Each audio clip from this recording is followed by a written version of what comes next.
ClueCon Weekly, the FreeSWITCH community's official web show. Tune in every week for updates in the FreeSWITCH project, interesting presentations, and interact with members of the FreeSWITCH community. ClueCon Weekly is brought to you by FreeSWITCH Solutions, the officially endorsed consulting firm of the FreeSWITCH project. FreeSWITCH Solutions solves problems so you can focus on your business. Visit FreeSWITCH.com for more information. The ClueCon WebRTC and Telephony Developers Conference. ClueCon is held every August in the Windy City, Chicago, Illinois. Meet the developers of all your favorite open source telephony projects, make the connections you need to meet your business goals, and see the latest and greatest technology in WebRTC and telephony. Visit ClueCon.com for more details.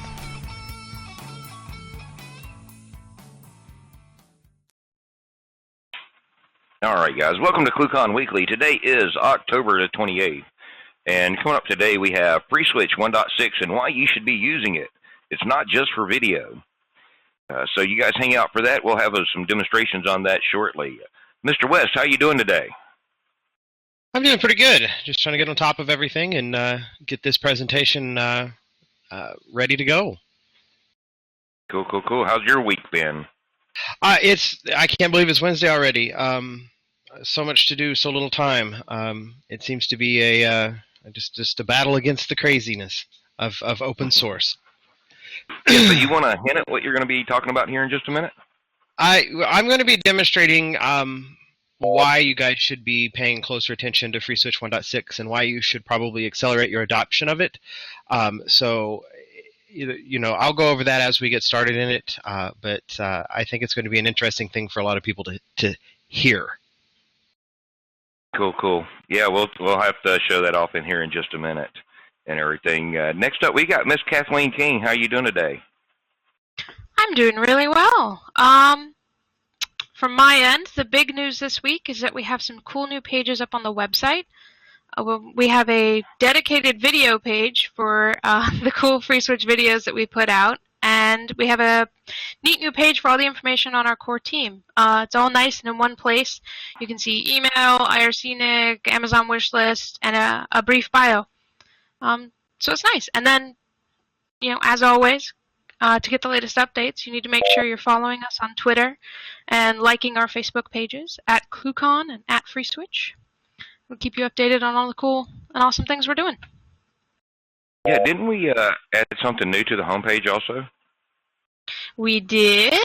Some fun new things to see. So navigate over there and check out all the changes we're putting in.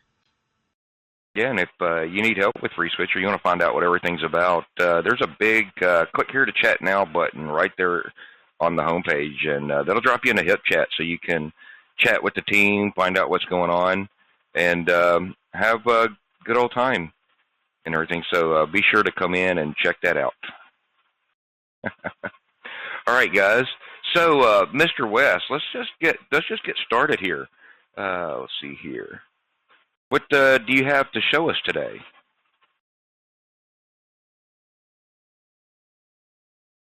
Mr. West, paging Mr. West. Yes, let me get the screen share started here, and then we'll proceed to demonstrate some elements that we've been working very hard on here.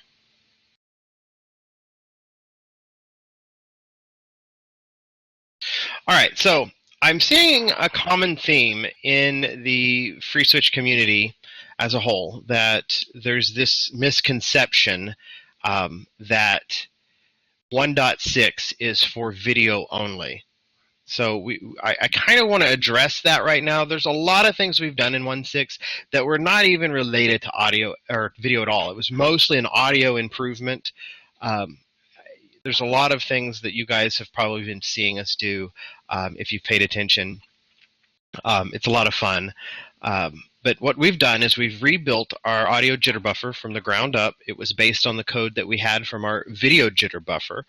Anthony had forklifted the previous legacy jitter buffer out, and forklifted the what we called the vitter buffer at the time in as the new audio jitter buffer. So he made it all support that. But there's a lot of things around the jitter buffer and how all of that fits together that you have to take into account, especially when you're doing Opus. Now, everybody's like, oh, Opus does FEC and PLC. Yes, it does. It has that built in, but there's a lot of scaffolding you have to build around the capabilities of being able to take advantage of those feature sets. One of those is the jitter buffer. You have to have a jitter buffer, and your jitter buffer needs to be aware of these things. Packet loss, FEC, all accounts of all of this working depend on your jitter buffer. And I'm going to demonstrate what we've done in FreeSWITCH that allows you to sustain up to 50, sometimes more packet loss, but I'm going to demonstrate, we're going to push it up to 60 in the two tests that I'm going to do here.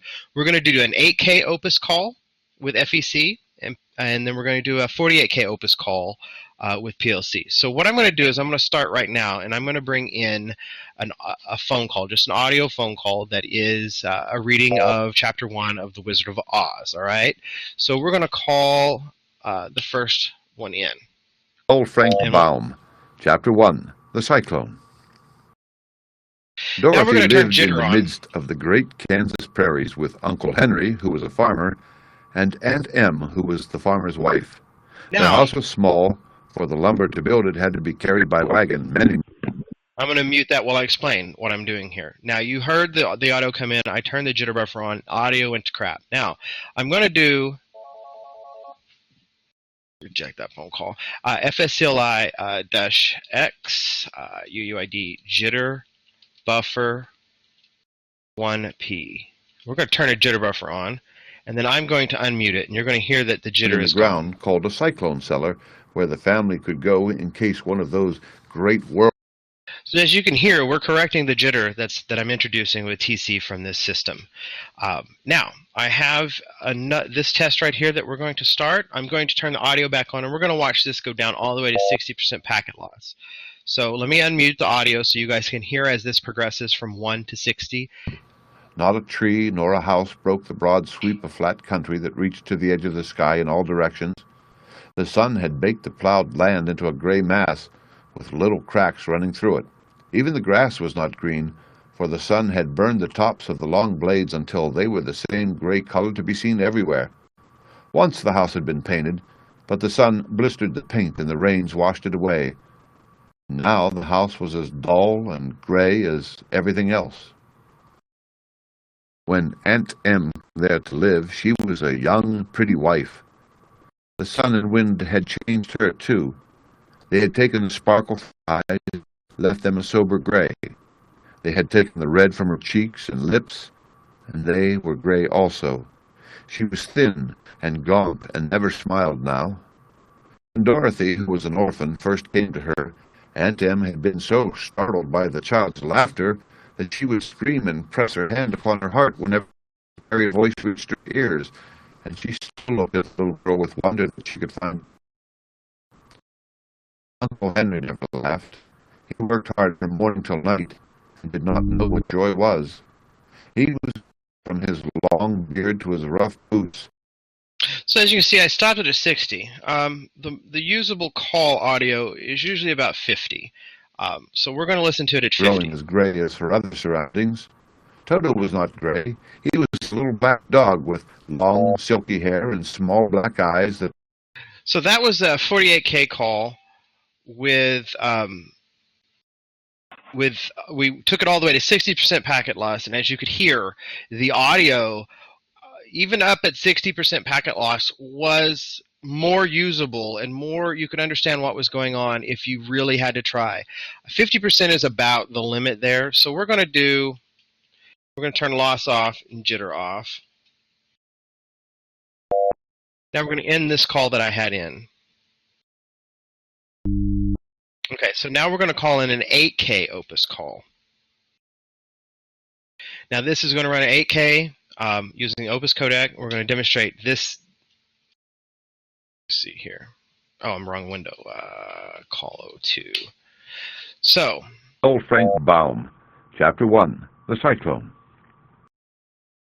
Dorothy lived in the midst of the great Kansas prairies with Uncle Henry, who was a farmer, now we're going to turn jitter on. Aunt Em, who was the farmer's wife. Their house was small, for the lumber to build it had to be carried by wagon many miles. There were 4 walls, a floor, and a roof, which made one room. And this room contained a rusty-looking cook stove, a cupboard for the dishes, a table, 3 or 4 chairs, and the beds. Uncle Henry and Aunt Em had... And as you guys heard, as soon as I engaged the jitter buffer, it corrected itself. The audio was audible. Things made sense. Now we're going to step down from all the way from 1 to 60 on this audio, on this 8K call, and we're going to listen as it progresses. If you're watching on screen, you'll get to see this as it's happening. Path. It was reached by a trap door in the middle of the floor, from which a ladder led down into the small, dark hole. When Dorothy stood in the doorway and looked around, she could see nothing but the great gray prairie on every side. Not a tree nor a house broke the broad sweep of flat country that reached to the edge of the sky in all directions. The sun had baked the plowed land into a gray mass with little cracks running through it. Even the grass was not green, for the sun had burned the tops of the long blades until they were the gray color to be seen everywhere.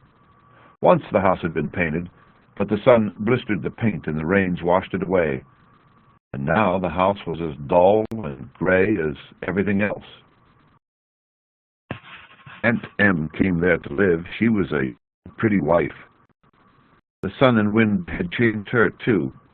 They had taken the sparkle from her eyes and left them in a sober gray. They had taken the red from her cheeks and lips, and they were gray also. She was thin and gaunt now. When Dorothy, who was an orphan, first came to her, Aunt Em had been so startled by the child's laughter that she would scream and press her heart whenever Dorothy's merry voice... Okay, so guys, that is an 8K call that's experiencing 60% packet loss. I'm going to unmute it again so you guys can hear it. Roy was.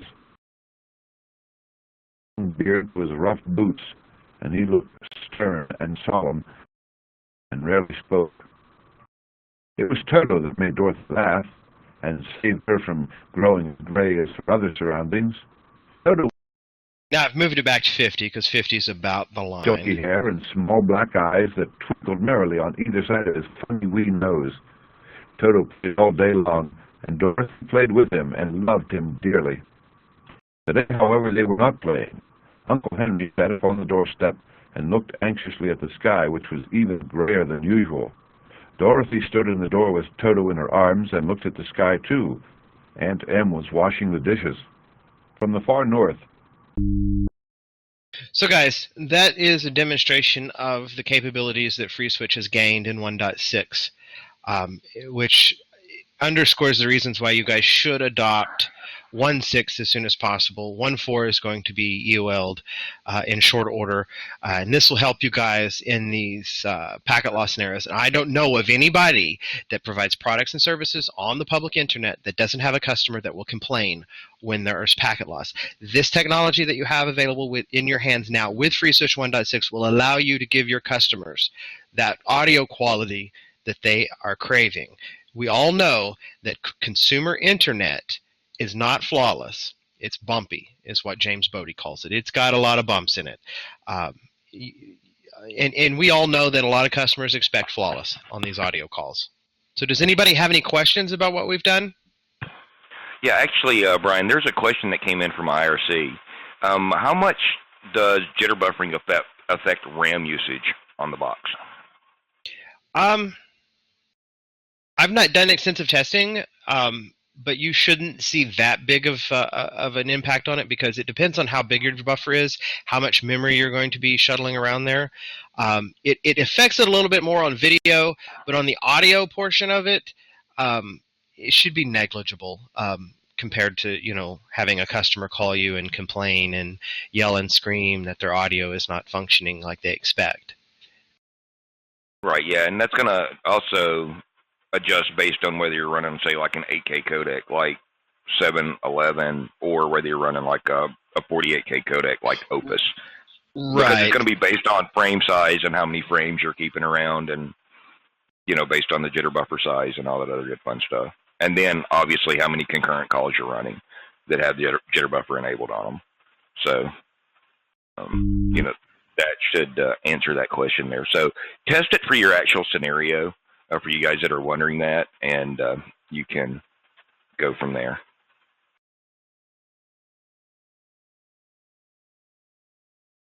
All right. Anybody else have any questions about jitter buffering and what Brian was showing off here?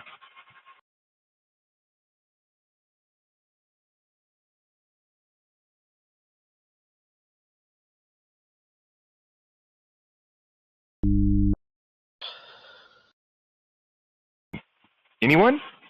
Anyone? So if you guys have any comments, questions, find bugs, or want any more information about this, I want to make sure you guys understand what I just demonstrated. Because if I explain this in the sense of your bank account, I just took half your money and you didn't notice it. So this is 50%. We demonstrated all the way up to 60, but 50% packet loss.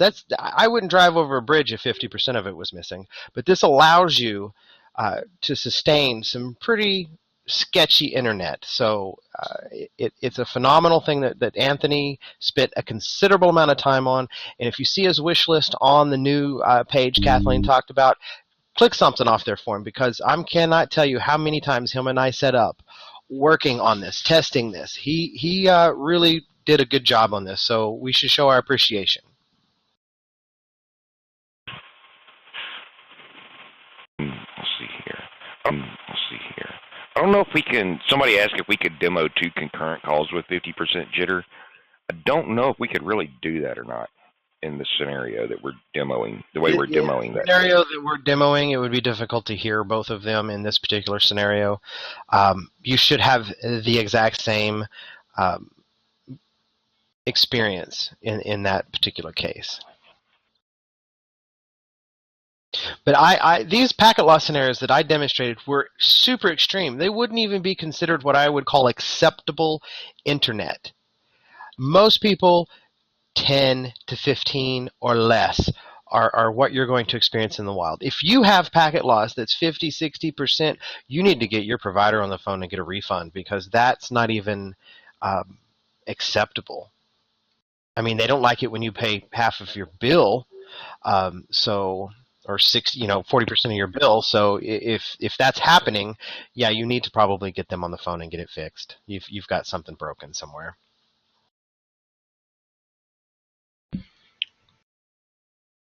Brian, do you want to go over some of the ways for being able to detect if you've got packet loss? Because we've got the media and RTP statistics as well. Yeah, there are in the XML CDRs a way for you to gauge packet loss scenarios, call quality scenarios. There are packet statistics in there, skip statistics. You have there's even some new stuff that I merged yesterday from Mod Opus that will print a line in the logs that kind of gives you a rundown of the PLC and FEC counts, some statistics so you could gauge what actually took place. So you really should be using XML CDRs if you're doing call quality analysis or post-mortem for customers in the field, because the data that's in that XML CDR allows you to backtrack and build a tree of what every call within that particular call did, especially if they did transfers, attended transfers. All of these things are in there. So having the stats for the RTP is just icing on the cake at that point.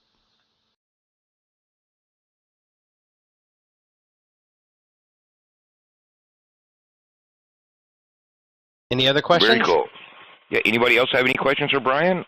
Just mouse over the video and you'll see the microphone unmute icon there. You can unmute and ask your question. But this is available today, and for you guys that want to check this out, go to Confluence, look up the FreeSWITCH install instructions. You can either get this in the release 1.6 packages, or you can get the our early access packages that are built per release and are available as Debian packages. So you can just drop Debian Jesse on a box and, drop that in there as an apt repo, apt-get install, and go start having fun. I think you mean per commit on the unstable, because it's built multiple times a day, and it allows you as the end user in the community to stay bleeding edge as far as what we're doing on a daily basis without having to take the time to compile. It just allows a lot of people that don't have that specific knowledge to get involved.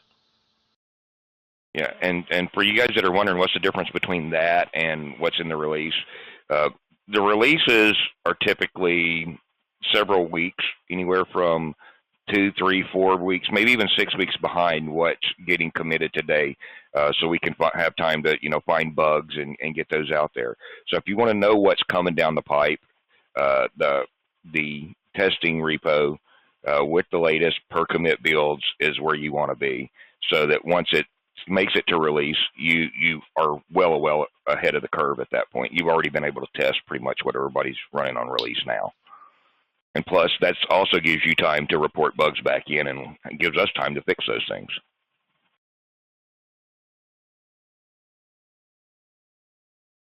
All right. Well, I guess that wraps this week up. All right, yeah, definitely. So follow us on YouTube. You can go there, subscribe to the FreeSWITCH channel, get these videos as they're coming out. Follow us on Twitter to get all the latest announcements and updates. And as Kathleen would say, also follow us on Facebook so you can see everything that's posted there. Visit us at freeswitch.org or ClueCon.com to find out what's coming up next in this weekly edition of ClueCon Weekly. Thank you guys. Have a good week.